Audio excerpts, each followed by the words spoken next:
నమ్మకం అయితే గట్టిగా చెప్పండి కూడా చెప్పండి ఎస్ అని. ఇప్పుడే పవన్ కళ్యాణ్ గారు ఒక మాట అన్నారు. ఒక అహంకారి రాష్ట్రంలో ఉన్నాడు, ఒక సైకో ఈ రాష్ట్రంలో ఉన్నాడు, ఒక విధ్వంసకారుడి రాష్ట్రంలో ఉన్నాడు, ఒక బందిపోటు దొంగ ఈ రాష్ట్రంలో ఉన్నాడు. 13వ తారీఖున అంతం చేయడానికి, అంతం పలకడానికి మీరు సిద్ధమా తమ్ముళ్ళు అని మిమ్మల్ని అడుగుతున్నా. ఎందుకంటే ఈ యువత భవిష్యత్తు నా బాధ్యత, పవన్ కళ్యాణ్ గారి బాధ్యత. మీకు బంగారు భవిష్యత్తు చూపించడం మా బాధ్యత. మా మీద మీకు నమ్మకం ఉందా అని అడుగుతున్నా. నమ్మకం ఉంటే చేతుల పైకి సంఘీభావం తెలియజేయండి. పిల్లలు కూడా అటు జనసేన కండువా, ఇటు తెలుగుదేశం పార్టీ జెండా,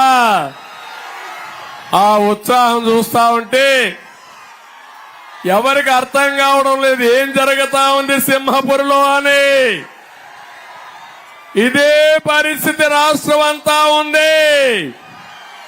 తమ్ముళ్ళు రాసి పెట్టుకోండి, 13 ఎన్నికలు జరుగుతాయి. జూన్ 4వ తారీఖున రిజల్ట్స్ వస్తాయి. 25కు 24 వీలైతే 25 పార్లమెంట్లు మనమే గెలుస్తున్నాం. 160 పైబడి అసెంబ్లీ సీట్లలో కూడా గెలుస్తున్నామని చెప్పి నేను మీకు తెలియజేస్తున్నా. ఈ రాష్ట్రం బాగుపడాలంటే, తెలుగు జాతి మళ్ళా ముందుకు పోవాలంటే సైకో ఈ రాష్ట్రాన్ని నుంచి పారిపోయేట్టుగా చేస్తేనే ఇది సాధ్యం అని చెప్పి కూడా నేను మీకు తెలియజేస్తున్నా. ఒకే విషయం మిమ్మల్ని కోరుతున్నాను, ఇది రాజకీయ పార్టీల గెలుపు ఓటములు కాదు, తెలుగు జాతి గెలుపు ఓటములు, ఆంధ్రప్రదేశ్ రాష్ట్రం గెలుపు ఓటమని చెప్పి కూడా నేను మీకు తెలియజేస్తున్నా. రేపు జరిగే ఎన్నిక ధర్మానికి అధర్మానికి జరుగుతున్న ఎన్నిక, విధ్వంసానికి అభివృద్ధికి జరుగుతున్న ఎన్నికలు, జగన్ అహంకారానికి ప్రజల వాళ్ళ ఆస్తుల జవాబుదారీతనానికి మధ్య జరుగుతున్న ఎన్నికలు. రాతి యుగం పోవాలి, స్వర్ణయుగం రావాలి, దాని మధ్యనే రేపు జరుగుతున్న ఎన్నికలు. ఒక్క మాటలో చెప్పాలంటే బందిపోటుకి 5 కోట్ల ప్రజానీకానికి జరుగుతున్న యుద్ధం అని చెప్పి కూడా నేను మీకు తెలియజేస్తున్నా. రేపే పోస్టల్ బ్యాలెట్లు ప్రారంభం అవుతున్నాయి. ఉద్యోగస్తులందరినీ కోరుతున్నా, తమ్ముళ్ళు 95%, వీలైతే 100కు 100% జనసేన, తెలుగుదేశం, బీజేపీ అభ్యర్థులు గెలిపించమని ఈ సింహపురి మీటింగ్ లో నర్తన సెంటర్ నుంచి పిలిపిస్తున్నానని చెప్పి కూడా నేను మీకు తెలియజేస్తున్నా. ఇంతేకాకుండా ఈరోజు మీరు ఒకసారి చూస్తే డబ్బులతో, కుట్రలతో రాజకీయం చేయాలనుకుంటున్నారు.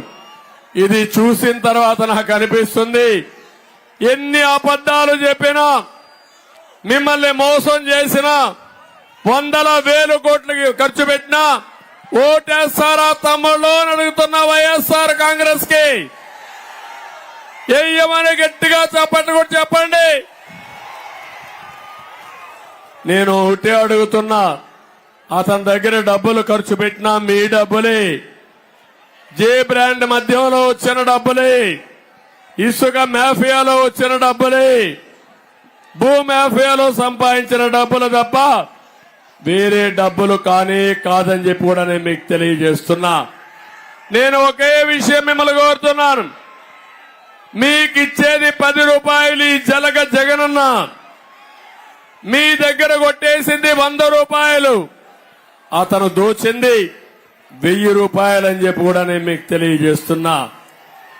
అందుకని ఈరోజు మిమ్మల్ని అందరినీ కోరుతున్నాను, ఒక్కసారి ఆలోచించండి. ఆస్తి మీది, దాని మీద ఫోటో సైకోది, అంటే ఏమనుకున్నాడో నాకైతే అర్థం కావడం లేదు. మీ తల్లిదండ్రులు ఆశిస్తే దాని మీద ఫోటో వేసుకుని రేపు రాబోయే రోజుల్లో కొత్త చట్టాన్ని తీసుకొచ్చాడు. జగన్ ల్యాండ్ గ్రాబింగ్ యాక్ట్ ఒకటి తీసుకొచ్చాడు. సిగ్గు లేకుండా సపోర్ట్ చేస్తున్నాడు. పట్టాదారు పాస పుస్తకం ఉండదు, అడంగల్ ఉండదు, 10-1 ఉండదు, ఏ డాక్యుమెంట్ ఉండదు.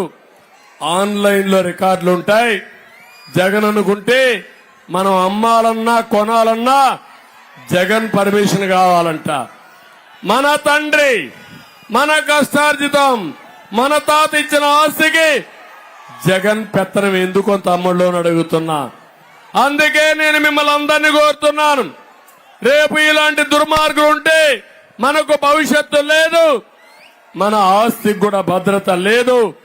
అందుకే హామీ ఇస్తున్నా, నేను ఒకసారి మొదటి సంతకం డిఎస్సి పైన పెడితే రెండో సంతకం జగన్ ల్యాండ్ గ్రాబింగ్ యాక్ట్ పైన పెడతామని మేమందరం హామీ ఇస్తున్నాం. ఇంకో పక్క ఇక్కడ నెల్లూరులో ముస్లిం సోదరులు ఉన్నారు.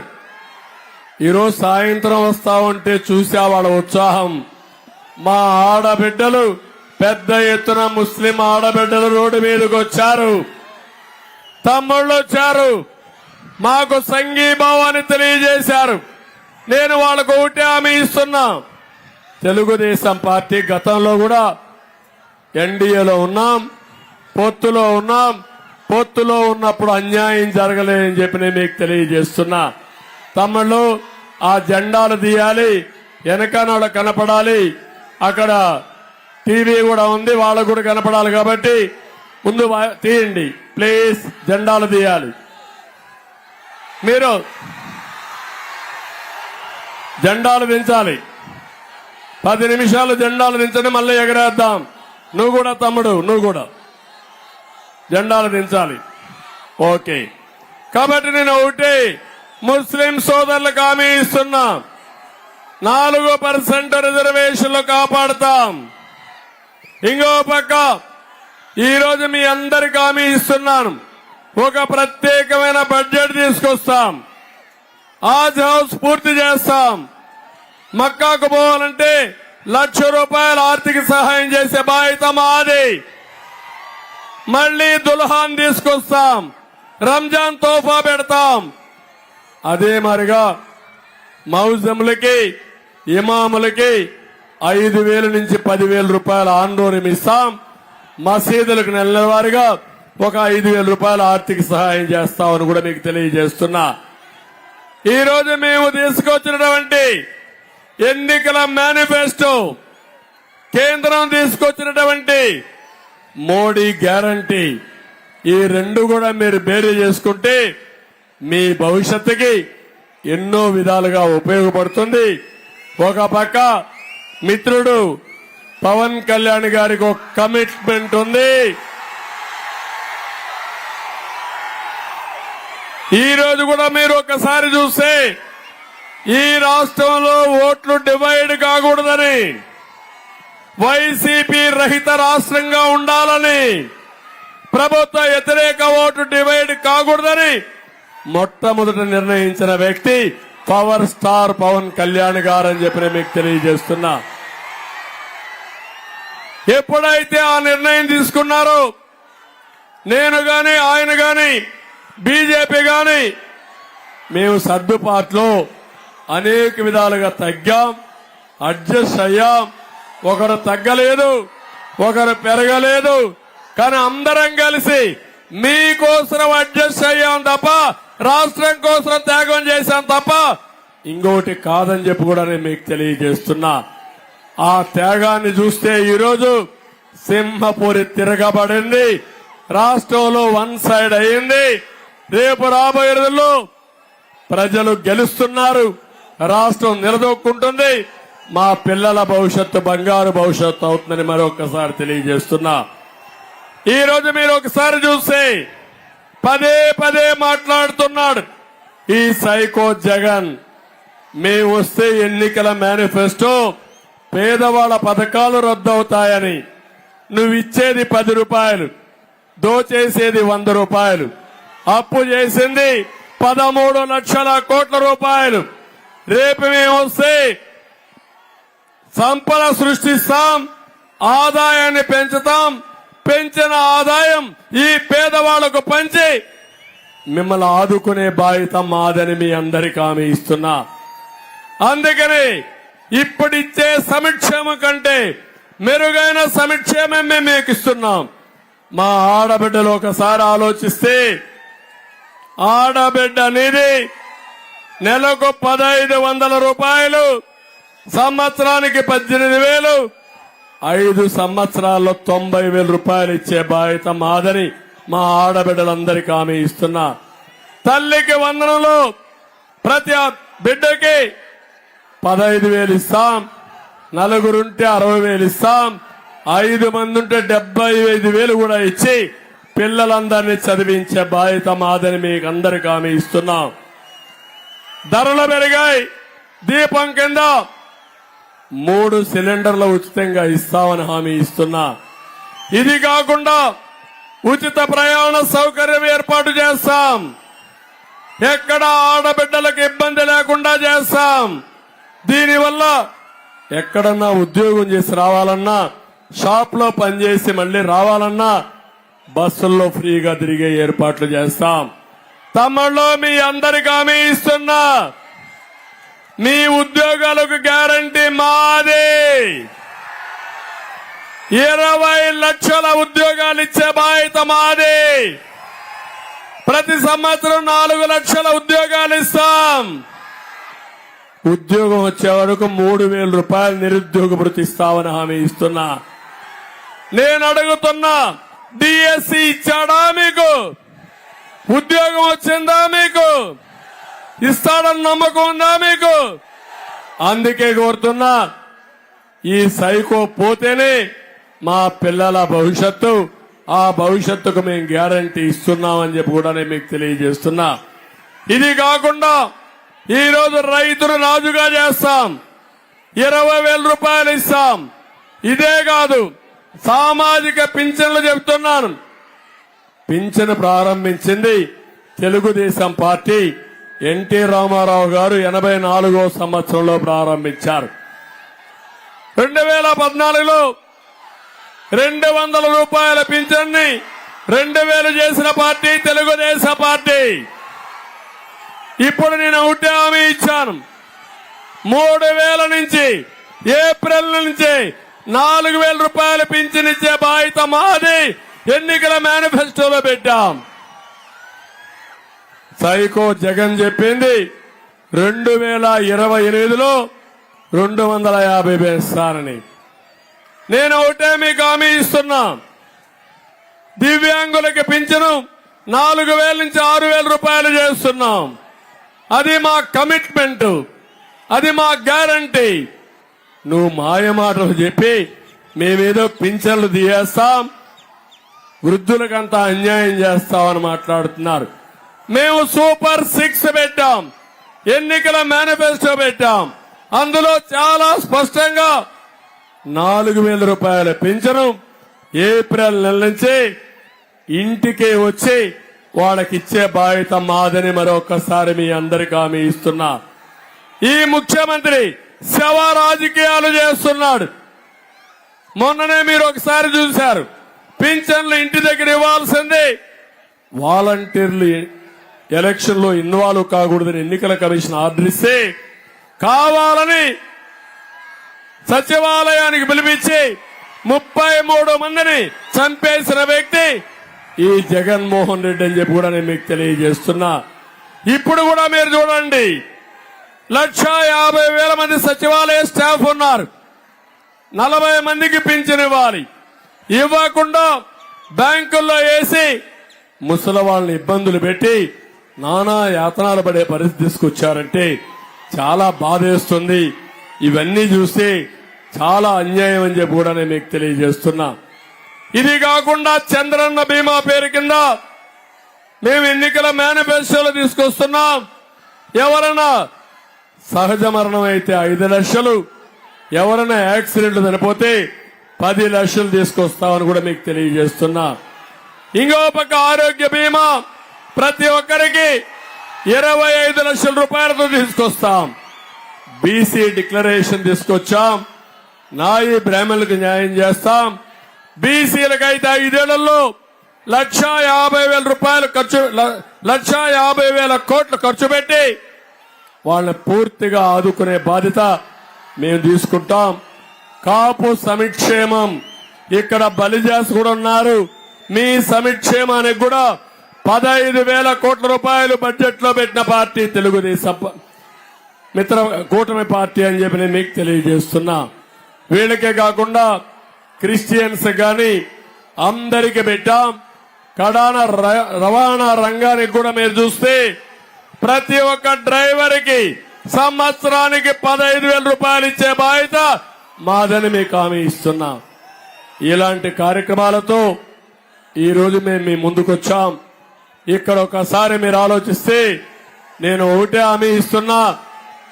మాకు కమిట్మెంట్ ఉంది, చెయ్యాలని పట్టుదల ఉంది. ఈ యువతను సమర్థవంతంగా ఉపయోగించుకోవాలని ఆలోచన ఉంది. నేను ఇవన్నీ చేస్తా ఉంటే పవన్ కళ్యాణ్ గారు ఒక సజెషన్ ఇచ్చారు.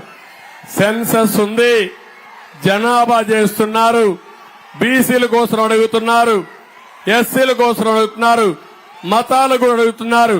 కానీ ఏవైతే నైపుణ్యం ఉందో స్కిల్ సెన్సస్ పెట్టి మన యువతకి ట్రైనింగ్ ఇవ్వగలిగితే ప్రపంచాన్ని జయిస్తారంటూ ఆయన ఒక ఉదాహరణ చెప్పాడు. నాకు చాలా బాగా నచ్చింది. చిన్నప్పుడు ఆయన కూడా ఒక సాధారణ కుటుంబంలో పుట్టాడు. ఈయన కంటే ముందుగా వీళ్ళ సోదరుడు చిరంజీవి గారు సినిమా యాక్టర్ అయ్యాడు. ఆయన సినిమా యాక్టర్ అయితే ఈయన్ని కూడా సినిమా యాక్టర్ చేయాలని ట్రైనింగ్ పంపించాడు. ఆ రోజు చిరంజీవి గారు ట్రైనింగ్ పంపించకపోతే పవన్ కళ్యాణ్ మామూలుగా ఉండేవాడు. ఒక చిన్న జీవితంలో మలుపు, ఆ మలుపు ఆ రోజు ఒక ట్రైనింగ్ ఇవ్వడం ఒక మలుపు. అక్కడి నుంచి నిలదొక్కున్నాడు, నిలబడ్డాడు, పవర్ స్టార్ గా ఎలిగాడు. ఇప్పుడు రాజకీయాల్లో కూడా ఎత్తు పల్లాలు చూశాడు, స్ట్రగుల్ అయ్యాడు, పోరాడాడు, నిలదొక్కున్నాడు. అది జీవితం నేర్పించిన గుణపాఠం. సరైన సమయంలో ఒక నిర్ణయం ముందుకు తీసుకుపోతుంది. అదే మేము ఆలోచిస్తున్నాం. రాష్ట్రంలో ఉండే ప్రతి ఒక్క యువతకి చేయూతనిచ్చి మీ భవిష్యత్తు బంగారు భవిష్యత్తు చేయడం స్కిల్ సెన్సస్ ఉద్దేశం, స్కిల్ డెవలప్మెంట్ ఉద్దేశం. ఇక్కడే ఉన్నాడు నారాయణ గారు, ఈ ఊర్లోనే పుట్టాడు. ట్యూషన్ పెట్టుకుంటూ ఉండేవాడు ఒకప్పుడు. దాంతో ప్రారంభించి కోచింగ్ సెంటర్ పెట్టాడు. దేశం మొత్తం పెట్టాడు. నారాయణ ఎడ్యుకేషన్ ఇన్స్టిట్యూషన్స్ పెట్టి ఒక బ్రాండ్ ఎస్టాబ్లిష్ చేసిన వ్యక్తి నారాయణ గారని చెప్పి కూడా నేను మీకు తెలియజేస్తున్నా. అంటే ఒక సాధారణ కుటుంబంలో పుడతాం, కానీ ఒక విశ్వాసంతో ముందుకు పోతే పైకి వస్తామనేది నారాయణ గారు ఒక ఉదాహరణ. పక్కనే ఈరోజు ఎంపీగా వేమిరెడ్డి ప్రభాకర్ రెడ్డి గారు ఉన్నారు. ఆయన డబ్బుల కోసం రాజకీయాల్లోకి రాలేదు. ఒక సక్సెస్ఫుల్ ఎంటర్ప్రెన్యూర్, కానీ సేవ చేయాలి. ఈ నెల్లూరులో పుట్టాను, పుట్టిన గడ్డ రుణం తీర్చుకోవాలని మొన్నటి వరకు రాజ్యసభలో ఉండి ఈ రోజు లోకసభకు వచ్చి పోటీ చేస్తున్నాడు. నేను అడుగుతున్నా, వేమిరెడ్డి ప్రభాకర్ రెడ్డికి ఏటు విజయసాయి రెడ్డికి ఏమన్నా వ్యత్యాసం ఉందా తమ్ముళ్ళు అని అడుగుతున్నా. ఈయన వచ్చింది సేవ చేయాలని, ఆయన వచ్చింది దోపిడీ చేయాలని, ఈ నెల్లూరుని పూర్తిగా దోచేసుకోవాలని వచ్చిన వ్యక్తి. అందుకే ఇవన్నీ మీరు చూసి